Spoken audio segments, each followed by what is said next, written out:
السلام علیکم ناظرین، اللہ تعالیٰ کی بنائی ہوئی اس کائنات کے اندر بہت سارے ایسے بادشاہ آئے جنہوں نے اللہ تعالیٰ کے نظام کو بدلنے کی کوشش کی اور اللہ تعالیٰ کی ذات کو چھوڑ کر خود خدا بن بیٹھے اور خدائی کا جھوٹا دعویٰ کرنے لگے۔ خدائی کا جھوٹا دعویٰ کرنے والے بادشاہ میں سے ایک بادشاہ ایسا بھی تھا جسے اللہ تعالیٰ نے پوری روح زمین کی بادشاہیت عطا فرمائی تھی۔ اس کے باوجود اس بادشاہ نے خدائی کا جھوٹا دعویٰ کیا، بلکہ یہ اس قدر سرکش اور نافرمان ہو گیا کہ اللہ تعالیٰ کی ذات کو جنگ کے لیے للکارنے لگا اور نعوذ باللہ اللہ تعالیٰ کو جنگ کرنے کے لیے کہنے لگا۔ ناظرین، آج ہم آپ کو یہ بتائیں گے کہ اللہ کو للکارنے والا یہ بدبخت نمرود کون تھا اور اللہ نے کون سی حقیر مخلوق کے ذریعے اس سے جنگ کی اور اس بدبخت کو دنیا کے لیے عبرت کا نشانہ بنا دیا۔ قرآن پاک کے اس واقعے کو سننے کے لیے ہماری ویڈیو کو آخر تک دیکھیے گا۔ آپ دیکھ رہے ہیں دور نجر سیدہ بنش کے ساتھ، آئیے ویڈیو کی طرف بڑھتے ہیں۔ ناظرین، اس دنیا کی تاریخ میں 4 بادشاہ ایسے گزرے جن کو اللہ تعالیٰ نے پوری روح زمین کی حکومت عطا فرمائی۔ ان میں سے 2 بادشاہ مسلمان تھے اور 2 بادشاہ کافر تھے۔ مسلمان بادشاہ میں سے ایک بادشاہ کا نام حضرت ذوالقرنین علیہ السلام اور دوسرے بادشاہ کا نام حضرت سلمان علیہ السلام تھا، جن کو اللہ تعالیٰ نے منصب نبوت پہ فائز فرمایا تھا۔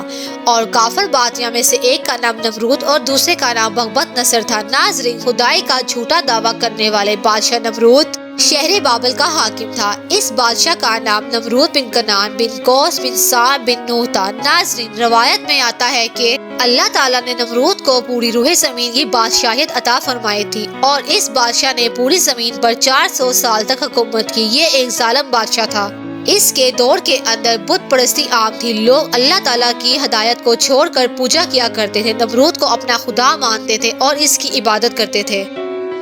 اس نمرودی دور کے اندر بت پرستی اس قدر عام تھی کہ تمام نمرودیوں نے اپنے خداؤں کے طور پر بہت سارے بت بنائے ہوئے تھے جن کی وہ لوگ پوجا کیا کرتے تھے۔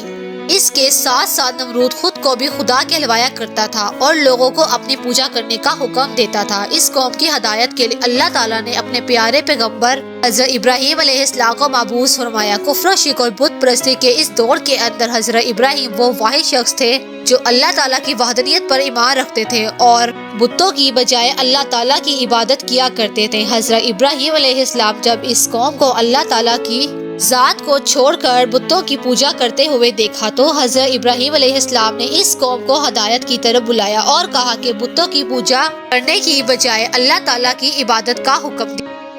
اللہ تعالیٰ کی عبادت کا حکم دیا۔ حضرت ابراہیم علیہ السلام نے اپنی قوم سے فرمایا کہ اللہ تعالیٰ کی ذات ایک ہے اور ہمیں اسی کی عبادت کرنی چاہیے، لیکن یہ نمرودی قوم باز نہ آئی اور اسی طرح بتوں کی پوجا کرتی رہی۔ ایک دن حضرت ابراہیم علیہ السلام نے ان کے بتوں کو جھوٹا ثابت کرنے کا فیصلہ کیا اور حضرت ابراہیم علیہ السلام اس مقام پر تشریف لے آئے جہاں ان کے بت پڑے تھے جن کی یہ لوگ پوجا کیا کرتے تھے۔ حضرت ابراہیم علیہ السلام جب اس قوم کے بت خانے میں پہنچے تو وہاں ان کے تمام بڑے بت پڑے تھے۔ حضرت ابراہیم علیہ السلام نے ان کے تمام بتوں کو توڑ دیا اور توڑ کر الزام ان کے بڑے بت پر لگا دیا۔ جب تمام نمرودی اپنے بت خانے میں واپس آئے تو انہوں نے اپنے بتوں کو ٹوٹا ہوا دیکھا۔ نمرودی قوم یہ اچھی طرح جانتی تھی کہ ہمارے اندر صرف حضرت ابراہیم علیہ السلام ہے، وہ واحد شخص ہے جو بتوں کے خلاف ہے، جو بتوں کی بجائے اللہ تعالیٰ کی عبادت کرنے کا حکم دیتے ہیں۔ لہذا جب نمرودیوں نے اپنے خداؤں کو ٹوٹا ہوا دیکھا تو وہ سمجھ گئے کہ یہ کام حضرت ابراہیم علیہ السلام کا ہے۔ چنانچہ وہ حضرت ابراہیم علیہ السلام سے بدلہ لینے کے لیے حضرت ابراہیم کو قتل کرنے کا منصوبہ بنانے لگے۔ چنانچہ تمام نمرودی نمرود کے دربار میں حاضر ہوئے اور نمرود کو سارا واقعہ بتایا اور نمرود سے حضرت ابراہیم کو قتل کرنے کا کہا۔ جب یہ بات نمرود نے سنی تو وہ آگ بگولا ہو گیا اور اس نے ایک مقام پر آگ جلانے کا حکم دے دیا۔ نمرود نے یہ حکم جاری کیا کہ ایک وسیع میدان کے اندر آگ لگائی جائے اور اس کے اندر حضرت ابراہیم علیہ السلام کو ڈال دیا جائے اور ان کے حکم کے مطابق ویسا ہی کیا گیا۔ دور دراز سے بہت ساری لکڑیوں کو اکٹھا کیا گیا اور ایک وسیع میدان کے اندر جمع کیا گیا اور اس کے اندر آگ لگا دی گئی۔ حضرت ابراہیم علیہ السلام کو جلانے کے لیے جو آگ جلائی تھی وہ اس قدر زیادہ تھی کہ اس کے شعلے آسمانوں کو چھو رہے تھے۔ ناظرین، جب نمرود کے حکم کے مطابق ایک وسیع میدان کے اندر آگ کو جلا دیا گیا تو اس کے بعد حضرت ابراہیم علیہ السلام کو اس آگ کے اندر ڈال دیا گیا۔ جیسے ہی حضرت ابراہیم علیہ السلام اس آگ کے اندر تشریف لائے تو اللہ تعالیٰ نے فوراً آگ کو حکم دیا کہ اے آگ، تو حضرت ابراہیم علیہ السلام کے لیے ٹھنڈی اور سلامتی والی ہو جا۔ تو آگ اللہ تعالیٰ کے حکم کے مطابق حضرت ابراہیم پر ٹھنڈی اور سلامتی والی ہو گئی۔ حضرت ابراہیم علیہ السلام نے ارشاد فرمایا کہ میں جتنے دن آگ میں رہا اتنے دن میں اللہ تعالیٰ کی خاص و رحمت میں تھا، اور جو سکون مجھے اللہ تعالیٰ نے آگ کے اندر دیا وہ اس سے پہلے کبھی نہ تھا۔ ناظرین، کچھ دنوں کے بعد حضرت ابراہیم اس آگ سے زندہ باہر تشریف لے آئے۔ یہ منظر دیکھ کر تمام نمرودی حیران رہ گئے، لیکن اس کے باوجود نمرود اور نمرودی قوم اللہ کی وحدانیت پہ ایمان نہیں لائے اور اسی طرح بت پرستی میں مبتلا رہی۔ لیکن اس کے باوجود حضرت ابراہیم علیہ السلام اپنے عہد سے پیچھے نہ ہٹے اور مسلسل اپنی قوم کو حق کی دعوت دیتے رہے، اور حضرت ابراہیم علیہ السلام نے نمرود کو بارہا سمجھایا کہ کفر و شرک سے باز آئے اور اللہ تعالیٰ کی وحدانیت پر ایمان لانے کو کہا۔ حضرت ابراہیم علیہ السلام کی یہ بات سن کر نمرود اللہ تعالیٰ کی وحدانیت سے انکار کرنے لگا اور حضرت ابراہیم علیہ السلام سے مناظرہ کرنے لگا، اور حضرت ابراہیم علیہ السلام کے سامنے نمرود نے خدائی کا دعویٰ کر دیا۔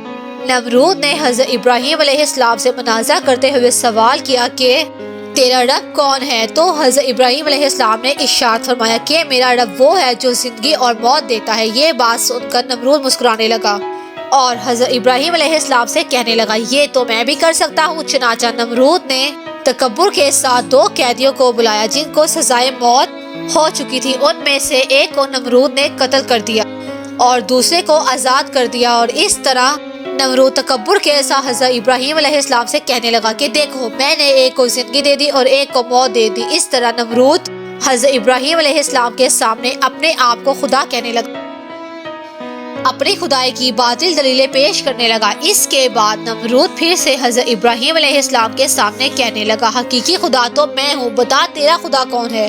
اس کے بعد حضرت ابراہیم علیہ السلام نے نمرود کو اس کی عقل کے مطابق جواب دے کر کہا میرا رب وہ ہے جو سورج کو مشرق سے طلوع کرتا ہے اور مغرب میں غروب کرتا ہے۔ اگر تو سچا خدا ہے تو سورج کو مغرب سے طلوع کر کے دکھا۔ چنانچہ نمرود نے حضرت ابراہیم علیہ السلام کی یہ بات سنی تو اس کا رنگ اڑ گیا اور وہ لاجواب ہو گیا، اور اس طرح نمرود لاجواب ہو کر اپنی پوری قوم کے بیچ ذلیل اور رسوا ہو گیا۔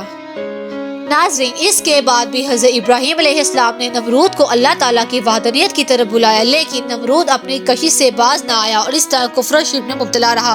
چنانچہ حضرت ابراہیم علیہ السلام کی بار بار حق کی دعوت دینے سے نمرود تنگ آ گیا اور بالآخر تنگ آ کر حضرت ابراہیم علیہ السلام سے کہنے لگا اگر تیرا خدا سچا ہے تو اس کو بول اپنی فوج بھیجے اور میرے ساتھ جنگ کرے۔ چنانچہ جیسے ہی نمرود نے حضرت ابراہیم علیہ السلام کے سامنے یہ بکواس کی تو فوراً حضرت جبرائیل علیہ السلام حضرت ابراہیم علیہ السلام کی بارگاہ میں حاضر ہوئے اور حضرت ابراہیم علیہ السلام سے کہنے لگے اللہ تعالیٰ کا لشکر جنگ کے لیے تیار ہے۔ حضرت جبریل علیہ السلام کی یہ بات سن کر حضرت ابراہیم علیہ السلام نمرود سے یہ کہنے لگے کہ اللہ تعالیٰ کا لشکر جنگ کے لیے تیار ہے۔ چنانچہ حضرت ابراہیم علیہ السلام کی یہ بات سن کر نمرود حضرت ابراہیم سے کہنے لگا کہ مجھے 3 دن کی مہلت دی جائے تاکہ میں اپنی تیاری کر سکوں۔ چنانچہ نمرود کو 3 دن کی مہلت دے دی گئی۔ ناظرین، نمرود کی حکومت پوری دنیا میں تھی۔ ان 3 دنوں کے دوران نمرود نے پوری دنیا کے بڑے بڑے جنگجو کو اکٹھا کر لیا اور بہت سارے ہتھیار کو جنگ کے لیے تیار کیا۔ اس طرح نمرود نے 3 دن کے اندر ہی اندر اپنی ساری تیاری مکمل کر لی۔ اس کے بعد نمرود حضرت ابراہیم علیہ السلام کو تکبر کے ساتھ لڑکارنے لگا اور کہنے لگا کہ ہماری فوج جنگ کے لیے تیار ہے اور اپنے رب کو کہو اپنی فوج کو بھیجے اور ہمارے ساتھ جنگ کرے۔ نمرود کی یہ بات سن کر حضرت ابراہیم علیہ السلام نے اللہ تعالیٰ کی بارگاہ میں دعا کی تو اللہ تعالیٰ نے مچھروں کی ایک فوج کو بھیجا۔ وہ فوج اس قدر زیادہ تھی کہ وہ پورے آسمان میں پھیل گئی اور ان مچھروں کو نمرودی فوج پر حملہ کرنے کا حکم دے دیا گیا، اور اللہ تعالیٰ کے حکم سے دیکھتے ہی دیکھتے فوج کے گوشت کھا گئے اور ان کا خون پی گئے۔ اس وقت تمام نمرودی فوج کی صرف ہڈیاں ہی ہڈیاں رہ گئی۔ چنانچہ اس دردناک منظر کو دیکھ کر نمرود اپنے محل کی طرف دوڑ گیا اور اپنی بیوی کے کمرے کے اندر چھپ گیا۔ اس طرح اللہ تعالیٰ کے حکم سے ایک لنگڑا مچھر کمرے کے اندر گھس گیا۔ جب نمرود نے اس مچھر کو دیکھا تو اپنی بیوی سے کہنے لگا یہ وہی مخلوق ہے جس نے ہماری فوج کو ہلاک کر دیا ہے۔ چنانچہ اسی گفتگو کے دوران وہ لنگڑا مچھر اللہ تعالیٰ کے حکم سے نمرود کے ناک میں داخل ہو گیا اور وہ لنگڑا مچھر نمرود کے دماغ کو چاٹنے لگا، اور جب وہ مچھر نمرود کے دماغ کو چاٹتا تو نمرود کو اس قدر تکلیف ہوتی کہ وہ اپنا سر دیوار میں مارنے لگ جاتا۔ اللہ تعالیٰ کے حکم سے وہ لنگڑا مچھر نمرود کے دماغ میں کئی دنوں تک رہا اور نمرود نے اپنے محل کے اندر یہ حکم لاگو کر دیا کہ جو بھی میرے محل کے اندر داخل ہو وہ پہلے نمرود کے سر پر جوتے مارے۔ اسی طرح جوتے کھانے کے بعد نمرود کو تھوڑا آرام آتا، لیکن کچھ دیر کے بعد پھر درد محسوس ہونے لگ جاتا۔ اسی طرح اللہ تعالیٰ نے ایک لنگڑے مچھر کے ذریعے نمرود کو سزا دی۔ وہ روز اپنے سر کو سلاخوں کے ساتھ مارتا، یہاں تک کہ اللہ تعالیٰ نے اس کو دردناک موت عطا فرمائی۔ اسی طرح اپنے سر کو سلاخوں میں مار مار کر وہ ہلاک ہو گیا۔ وہ نمرود جو پوری دنیا پر حکومت کرنے والا بادشاہ تھا، اور وہ نمرود جو اللہ تعالیٰ کو تکبر کے ساتھ جنگ کے لیے للکار رہا تھا، اس نمرود کو اللہ تعالیٰ کے حکم سے ایک مچھر کے ہاتھوں ہلاک کروایا اور پوری دنیا کے لیے عبرت کا نشانہ بنا کر رکھ دیا۔ بے شک اللہ تعالیٰ ہر چیز پر قادر ہے۔ جزاک اللہ۔